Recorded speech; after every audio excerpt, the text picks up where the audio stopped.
Καλησπέρα σας, είμαι ο Φωτιάδης Κωνσταντίνος. Σήμερα θα δούμε πώς συντηρούμε τη χειρολαβή στη σειρά LRX, το LR200, LR100 και LR10. Αυτό είναι το LR200, πιάνουμε από το μεταλλικό κομβίο και ξεβιδώνουμε τη χειρολαβή.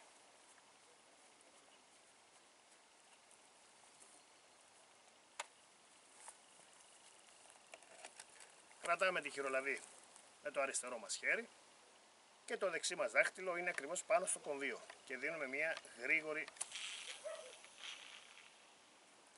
Αυτή η χειρολαβή γυρνάει κανονικά. Εάν έχουμε σπρέι επαφών χωρίς λάδι, ψεκάζουμε στη χειρολαβή ακριβώς κάτω από το μεταλλικό κομβίο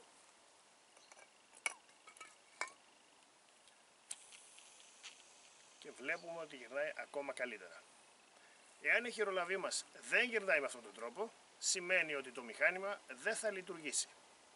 Δηλαδή θα θέλει να γυρίσει αριστερά ή δεξιά για να ψάξει το στόχο, αλλά θα μαγκώνει για τον ΑΒ λόγο στη χειρολαβή και δεν θα μπορεί να γυρίσει.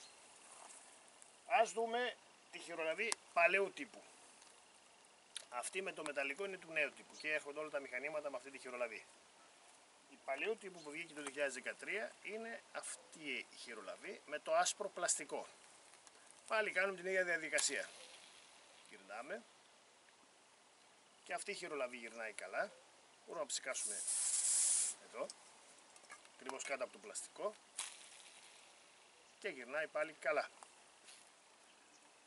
Έχουμε και μία χειρολαβή η οποία είναι κατεστραμμένη, δηλαδή δεν γυρνάει το κομβίο της, έχει μαγκώσει. Αυτή βλέπουμε ότι δεν γυρνάει καθόλου. Μπορεί κάποιος να την γυρίσει πλάγια, να περιστραφεί, αλλά μας ενδιαφέρει αυτό το κομμάτι. Αυτή η χειρολαβή όσο και να την ψεκάσουμε δεν θα λειτουργήσει. Εντάξει, γυρνάει κάπως τώρα, αλλά δεν λειτουργεί αυτή η χειρολαβή. Το σπρέι επαφών πρέπει να είναι χωρίς λάδι. Με το λάδι θα λειτουργήσει μία φορά η χειρολαβή και την άλλη φορά θα μαγκώσει και δεν θα λειτουργεί καθόλου. Και μην ξεχάσετε να γραφτείτε συνδρομητές στο κανάλι μας. Ευχαριστούμε.